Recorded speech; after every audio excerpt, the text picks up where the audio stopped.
কে এসছে বড় বৌমা? আপনার মেয়ে। শিমুল? শিমুল এসেছে? বলি আপনার মেয়ে যখন এসেছে দরজা দিয়ে তো ঢুকতে পারছে না, ব্যবস্থা করুন একটা কিছু। আর মেয়ে তো একা আসে না, আমরাও তো এসেছি। সেটাই তো হচ্ছে কি কথা, শুধু মেয়ে একা আসে না কো, আমরা এইছি। হ্যাঁ এই যে তুমি কেমন ধরে বসছো নি, আমরা এইছি দৌড়াগুলো দাঁড়িয়ে আছো। চলো কি শিমু আমি যাই। এই দেখো চলো চলো।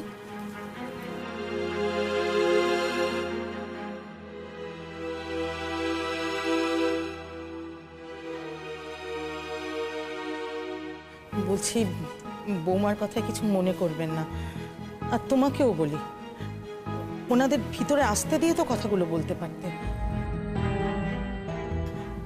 বসুন। বসবো তো, কিন্তু তুমি একটা কথা বলি। বলছিলাম যে আমি কিন্তু আপনার মেয়েকে ফেরত দিয়ে যেতে আসিনি। আজ কেন এসেছি জানেন? ওই পুজোর আগে একটু দেখা সাক্ষাৎ করতে।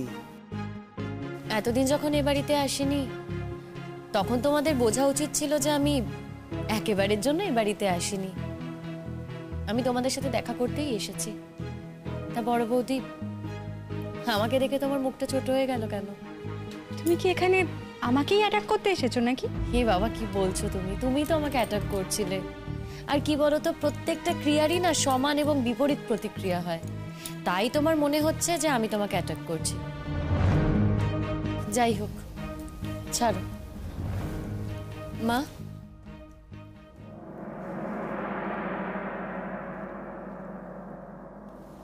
কেমন আছো তুমি? এতদিনে মনে পড়লো আমাকে?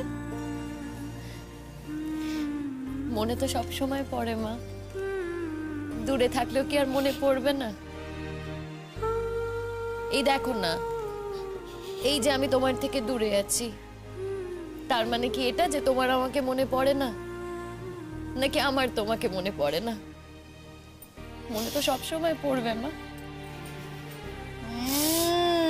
শুধু মেয়ের কথা বলে হবে? এই যে আমি তো মন খেয়েছি, আমার মা আছে, তাদের কথা বলছো না? দেখি পেলাম করি। নমস্কার নমস্কার। বসুন না। হ্যাঁ মা বসো বসো। ও বৌমা, হ্যাঁ এই রাখলুম। হ্যাঁ হ্যাঁ রাখো। শিমুল? ছোট বৌদি, কেমন আছো তুমি? আমি কেমন আছি জেনে তুই কি করবি শিমুল? আমি ফোন করলে তো তুই আমার ফোনটাও ধরিস না। ফোন ধরা হয়নি। কেন ধরা হয়নি শুনি? এরকম ভাবে কি সম্পর্ক চুকিয়ে দেওয়া যায়? আর আমি কি করেছি বলতো তোর সাথে? এই বাড়ির লোকজনের সাথে তো যাই ঘটে থাকুক না কেন, তাই বলে তুই আমার সাথে এরকম করবি? তুই তো জানিস শিমুল আমি তোকে কত ভালোবাসি। জানি ছোট বৌদি, আমি তো সেটা অস্বীকার করিনি। বলো, ফোন ধরিনি মানে আমি যে তোমাকে ভালোবাসি না সেটা কিন্তু নয়। আমি তোমাকে খুব ভালোবাসি, খুব ভালোবাসি ছোট বৌদি। পিপি এসেছে, পিপি এসেছে, পিপি এসেছে। ঝলমল লক্ষ্মী মা আমার। তুমি এতদিন আমাদের ভাই আসনি কেন? আমার জন্য তোমার একটু মন খারাপ করেনি? মন খারাপ করলে তো পিপি আসতোই। মন খারাপ যে করেনি সেটা বুঝতে পারছো না? এবার জিজ্ঞেস করার কি আছে? এখন তো তুমি বড় হয়েছো। তুমি চুপ কর তো, আমি পিপির সঙ্গে কথা বলছি। মেয়ের মধ্যে কথা বলবে না।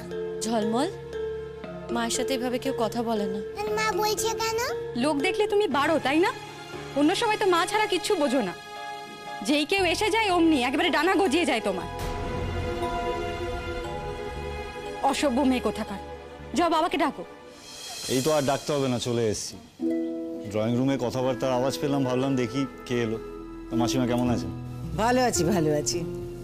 তা তোমার বোনের মতন একটা বউ পেয়েছি সংসারে, ভালো না থেকে কি পারা যায় গো? খুবই ভালো আছি। সে আমাদের খুব ভালো রেখেছে বলতে পারো। সে আমাদের নতুন জীবন দিয়েছে গো। তাই নাকি? যাক বাবা, মাসিমা শেষ পর্যন্ত আপনাদের মধ্যে বনিবনা হয়ে গেছে, এটা শুনে বেশ ভালোই লাগলো, বুঝলেন তো? প্রথমে প্রথমে দিকে একটু দুশ্চিন্তায় ছিলাম যে আপনারা শিমুলকে মানিয়ে নিতে পারবেন কিনা, শিমুল আপনাদের সঙ্গে মানিয়ে চলতে পারবে কিনা।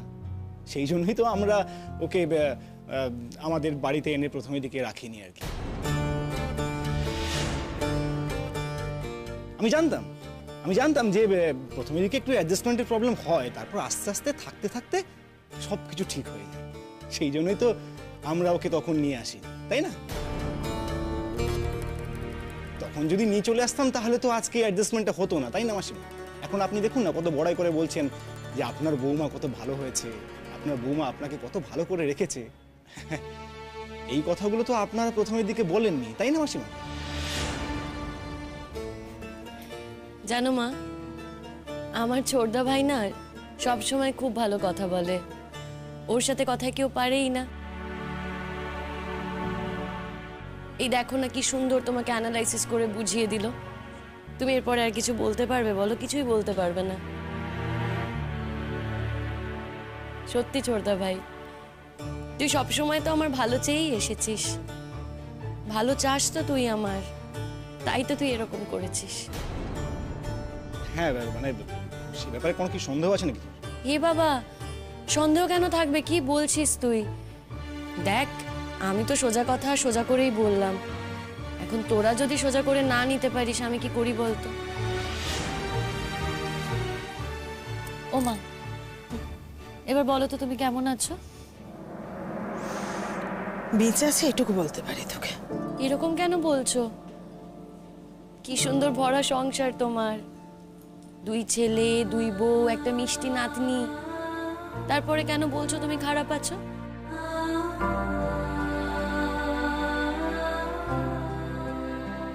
বলছি তো এইসব কথা থাক, বাদ দে। দিদি, আমার অনেক সৌভাগ্য যে আপনি আমাদের বাড়িতে পায়ের ধুলো দিলেন। ও কি কথা বলি, সৌভাগ্যের কি আছে? হ্যাঁ, আপনারা তো একবার খোঁজও নিলেন না, কি একবার অমুখ হলেনও নে। মেয়েকে যদি আনতে হয় সেই ভয়ে তো একেবারে অমুখই হলেন নে। তা বলি আপনার মেয়েটা মরলে না বাঁচলে তার একবার খোঁজ নেবেন নে, একবার তো জানতেও চাইলেন না। বলি মেয়ে ফোন করেনি বলে আপনারাও কেউ ফোন করবেন নে, মেয়েটার একবার খোঁজ খবরও নেবেন নে। ঠিক কথা বলছে আমার মা বুড়ি। তোমরা বাপু মেয়েটাকে একবার বেড়া পার করে দিয়েছো তো দিয়েছো। হ্যাঁ, মেয়েটা ভালো আছে কি মন্দ আছে তা তো খোঁজ খবরও নাও নেকো। তা মেয়ের বুঝি তোমাদের জন্য মন কেমন করে নে? ও মুখটা বলে না তো কি হয়েছে শুনি? ওর মুখ দেখলে বোঝা যায় না কো? মুখ দেখলে ঠিক বোঝা যায় যে ওর মন কেমন করে তোমাদের জন্য। হ্যাঁ, এই যে বাচ্চা ডন, তুমি যত বড় বড় কথা কইলে, তা তুমি কদিন নিজের বোনের খোঁজ নিয়েছো একটু শুনি? এই যে শুনি আমি, এই যে তোমার বোন বিয়ে হয়ে ও বাড়িতে গেল, তারপর বোন ভালো আছে না মন্দ আছে, তার বর তার স্বামী তার উপর অত্যাচার করছে কি করছে নে, সেটা কি কখনো খোঁজ খবর নিয়েছো? নাও নিত, শুধু বড় বড় ভাষণ দিলে হবে কেন বসে বসে? পুতুলদি তো দেখছি বেশ ভালোভাবে গুছিয়ে কথা বলছে। হ্যাঁ, আচ্ছা পুতুলদি, তুমি যখন এতগুলো কথা বললে তখন এই কথাটাও জেনে রাখা ভালো, তাই না? যে যার শ্বশুর বাড়িতে এত অত্যাচার থাকবে, যার বর এত অত্যাচার করে, সে কি আর আনন্দ ফুর্তি করার মতো মনের অবস্থায় থাকবে পুতুলদি? না না, থাকতে পারবে না তো, আনন্দ করতে পারবে না, আবার তার বন্ধুর বোনের বিয়েতে কলকাতায় আসতে পারবে না, তাই না? কে বলেছে? আমি দিব্যি ভালো আছি। আর এই প্রসঙ্গটা নিয়ে কথা হচ্ছেই বা কেন? থাক না মা। হ্যাঁ, তুমি বলো তুমি কি কাজে এসেছো? ও হ্যাঁ হ্যাঁ হ্যাঁ, না কাজে মানে দিদি বলছিলাম যে দেখুন সামনে তো পুজো, তা কথাটা হলো যে আপনারা তো আমার কুটুম, মানে আমার পরিবারের বলতে গেলে একমাত্র কুটুম, তা আপনাদের প্রতি আমার তো কর্তব্য আছে নাকি, তাই ওই একটু ছোটখাটো উপহার আপনাদের জন্য নিয়ে এলুম। না না না, দেখুন, আমি বেশি টাকা পয়সা খরচ তো করতে পারিনি, ওই আমার পেনশনের যা টাকা তাই দিয়ে যেটুকু হয় আর কি। এই এই ও বৌমা, এটা তো হ্যাঁ, এই এই এই শাড়িখানা আপনার জন্য। হ্যাঁ হ্যাঁ, আপনি যদি পরেন। ছি ছি দিদি, আপনি আমাদের বড় লজ্জায় ফেলে দিলেন। আমাদেরই তো। আরে না না না, আমাদের যা কর্তব্য তা আমরা করেছি, আপনি যা কর্তব্য আপনি করেননি। মেয়েটার একবার খোঁজ নেন নে, বলি আমাদের কথা নয় বাদ দেন, মেয়েটার প্রতি তো একটু কর্তব্য করতে হয়, তাও তো করেন নে। সবই তো বোঝেন দিদি, বিধবা মেয়ে মানুষদের কি নিজের বলে কিছু থাকে বলুন? মা, তুমি তোমার সব কর্তব্য করেছো। এই যে মেয়েকে এত খরচাপাতি করে বিয়ে দিলে, তারপর কি আর কোনো কর্তব্য থাকে বলো? থাকে না তো। আমার শাশুড়ি মা আগেকার দিনের মানুষ, উনি বলছেন, ওনার সব কথা তুমি ধরো না, আর ও কথায় তুমি কিছু মনেও করো না। তুমি করেছো তোমার সব কর্তব্য। সব থেকে বড় কর্তব্য কি জানো? শিক্ষা। শিক্ষা দিয়েছো তো তুমি আমাকে। এই যে পরের বাড়ি কিভাবে আপন করে নিতে হয়, আর যে বাড়িটাকে আমি নিজের বাড়ি মনে করতাম, সেই বাড়িটাকে কিভাবে পরের বাড়ি ভাবতে হয়, সেই শিক্ষা তো তুমি আমায় দিয়েছো মা। আর সেই শিক্ষায় আমি দারুণ এক্সপার্ট হয়ে গেছি। দেখলে না এতগুলো মাস কি সুন্দর তোমাদের সাথে যোগাযোগ না রেখে আমি থেকে গেলাম। আমার আর মনেই নেই জানো তো, এই বাড়িটাতে একদিন আমি ছিলাম। এই বাড়িটা আমার বাড়ি, এই বাড়িতে আমি জন্মেছি। সব ভুলে গেছি আমি।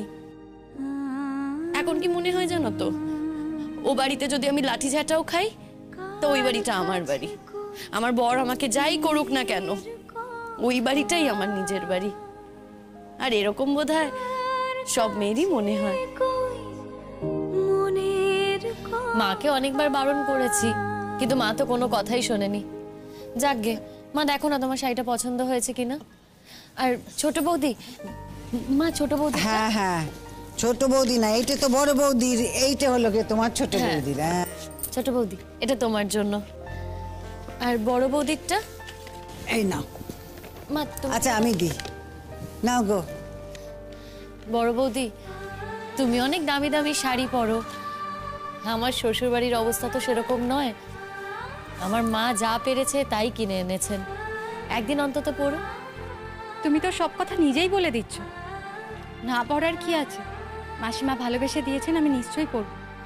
দেখো, তুমি পড়বে কি পড়বে না সে তো আর আমি দেখতে আসছি না, তবে হ্যাঁ তোমাদেরকে এই কাপড়গুলো দিতে পারে আমি মনে বড় শান্তি পেয়েছি গো।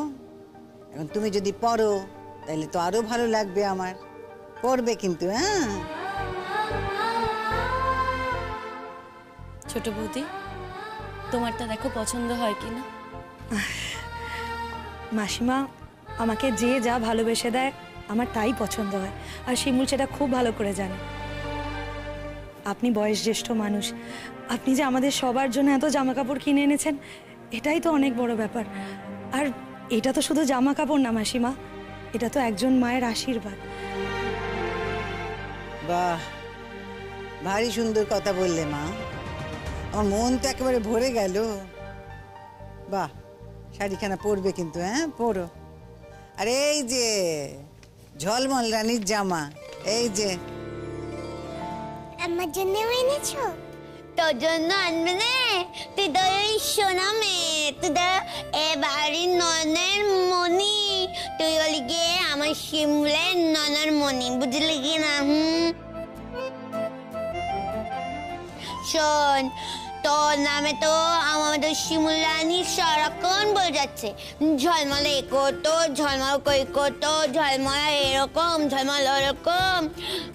জানিস তো ঝলমল রানী, আমার না তোকে খুব হিংসা হতো প্রথম। কাল ভাবতাম যে আমার শিমুলটা শুধু ঝলমলকে ভালোবাসে, আমার ভালোবাসে নেকো। কিন্তু এখন না আমার তা মনে হয়নি কো। এখন মনে হয় জলমা রানীকে আর আমাকে, এই পুতুল রানীকে আমাদের শিমু খুবই ভালোবাসে, সমান সমান ভালোবাসে। কিন্তু আমার এখন আরেকটা জিনিসও মনে হয়, বুঝলি তো ঝলমল, সেটা হলো যে আমার শিমুল তোর থেকে আমায় একটু বেশি ভালোবাসে। কি রে শিমুল বল। পুতুল দিয়ে আমি তো কখনো দাড়ি পাল্লা দিয়ে মেপে দেখিনি, তবে এইটুকু জানি যে আমি তোমাদের দুজনকেই খুব ভালোবাসি। ছাই ভালোবাসো, তাহলে তুমি এতদিন না শুনি কেন? বুঝবি, একটু বড় হমা, ঠিক বুঝবি, তখন দেখবি পিপির ওপর আর রাগ করে থাকতে পারবি না।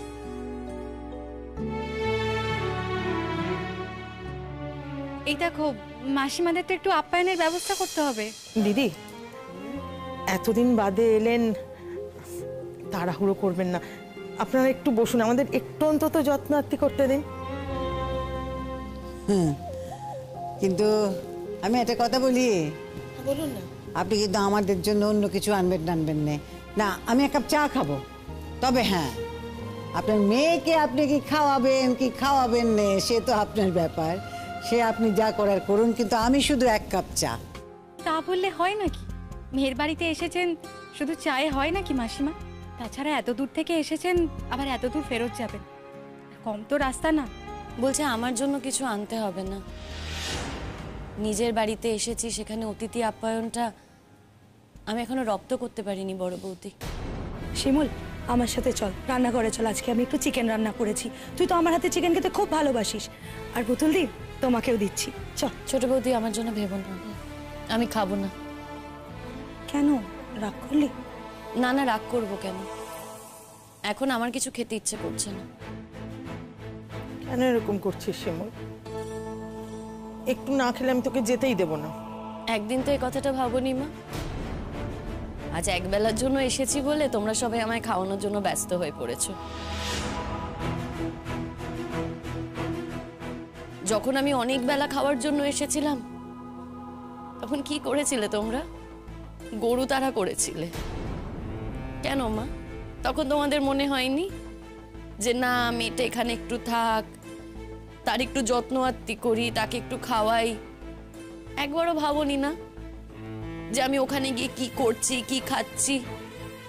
সেসব তো তোমাদের কিছু মনে পড়েনি। তাহলে এখন কেন এই কথাটা বলছো বলো তো? কেন বুঝতে পারছিস না? আমি বড্ড অসহায়। এরকম করে বিধিয়ে কথা বলিস না শিমুল। ও মা,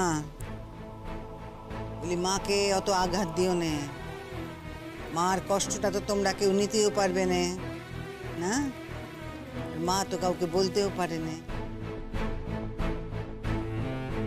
দেখ শিমুল, আজকে হয়তো বুঝতে পারছিস, বা হয়তো আরো কয়েকদিন বাদে বুঝতে পারবি। সেদিন যা যা করেছি তোর ভালোর জন্যই করেছি। দোহাই চোরদা ভাই, দেখ এতদিন তো তোরা আমার জন্য অনেক ভালো করেছিস, ভালো ভাবার চেষ্টা করেছিস, কিন্তু তাতে কি হয়েছে? কিছু হয়েছে বল? আমার কি কোনো ভালো হয়েছে? হয়নি তো। তাই আমি তোদের হাত জোর করে বলছি, আমার জন্য আর ভাবিস না রে। দেখ, আমি তো বলেই দিয়েছি যে আমি আর এ বাড়িতে এসে থাকবো না। তাহলে আমার কোনো কিছুর ওপর দায়িত্ব তোদের নেই? সেটা বললে তো হয় না শিমুল। তুমি আমাদের সাথে থাকো না তার মানে এই না যে তোমার কোনো দায় দায়িত্ব আমাদের নেই। তোমার যে কোনো ভালো মন্দ কাজের জন্য তো মানুষজন আমাদেরকেই দোষ দেবে। কেন বর্দা ভাই? এতদিন তো শ্বশুর বাড়ি থেকে আমি এ বাড়িতে আসিনি, তো সেখানে কি তোমাদের কেউ দোষ দিয়েছে? দেয়নি তো। এখন দেখো, কেউ যদি অর্বাচীন হয়, সে যদি সে কথাটা বলে, সেখানে তো আমার কিছু করার নেই। বলো, আমি কি করব বলো তো? আর দোষ দিলেই যে সেটা ঘাড় পেতে নিতে হবে তার তো কোনো মানে নেই। নেবে না দায়? অনেক কথা বলা সহজ শিমুল, করা সহজ না। তুমি ঠিক কি বলতে চাইছো বড় বৌদি? কিছু না। কিছুক্ষণ বাদে তো চলেই যাবে, থাক না। এই কথা কাটাকাটি করে কি লাভ বলতো তোদের? হ্যাঁ দিদি, এই কথা খানাচ্ছি, তাছাড়া আমাদেরও বড্ড তাড়া আছে, যেতে হবে গো। ও মা, বলছি আমি একটু দোকান থেকে ঘুরে আসছি। সময় নষ্ট না করে যা না, দিদিদের তাড়া আছে তো, বেরিয়ে যাবেন ওনারা। ও দিদি, আমি কি বললুম আপনাকে? আমি যে বললুম যে আমি কিন্তু কিছু খাবো না, আমার জন্য আপনি বাইরে পাঠাচ্ছেন তো। শুনুন শুনুন, আমি ছোট বৌমা তোমাকে বলি, আমি শুধু 1 কাপ চা খাবো, হ্যাঁ, আর কিচ্ছু না। আর শুনুন, এই আপনার ঘরে যাই আছে ও দিয়ে দিন না, পুতুলকে দিয়ে দিন, ও খুশি মনে খেয়ে নেবে। আর আপনার মেয়ের জন্য যদি আপনি ওই বাইরের দোকান থেকে মিষ্টি আনতে পাঠান, তাইলে পাঠাতে পারেন, তবে আমার মনে হয় না সে তাতে খুব খুশি হবে। বললাম তো আমার খিদে পাইনি। তার মানে তুমি আমাদের বাড়িতে জলগ্রহণ করবে না, তাই তো? এত বড় কথা কি আর জোর গলায় বলা যায় গো বড় বৌদি? তার উপর আবার এদেশেরই আমি একটা মেয়ে। তবে হ্যাঁ, এই মুহূর্তে দাঁড়িয়ে জলগ্রহণ করার ইচ্ছে নেই, এই কথাটা বলতে পারি। শিমুল, বর্দা ভাই চোখ রাঙাচ্ছ কেন? দেখো, আমি তো আমার কথা বলছি, আমি কি আমার মনের কথাও বলতে পারবো না? এটা সত্যি যে এই বাড়িতে আমার আসতে ইচ্ছে করে না, এই বাড়িতে আমার খেতেও ইচ্ছে করে না। তবে হ্যাঁ, আমার মায়ের জন্য খুব কষ্ট হয়, মায়ের জন্য বড় মন কেমন করে। কিন্তু কি আর করব, বেড়াল পার করে দিয়েছো তো, আর তো কিছু করার নেই। আমার মন চাইলো যে এই বাড়িতে এসে আমি 2 দিন থাকলাম, তখন দেখবে তোমরা সবাই বিরক্ত হচ্ছ। আর যদি ভুল করেও 10 দিন থেকে যাই, তাহলে ব্যাস তোমাদের তো মনে হবে যে এই বাড়ি থেকে ও কবে যাবে কবে যাবে। কি অদ্ভুত না? আসলে কি বলতো, মেয়েদের না কখনো কোনো বাড়িই হয় না, নিজের বাড়ি বলে কিছু থাকেই না।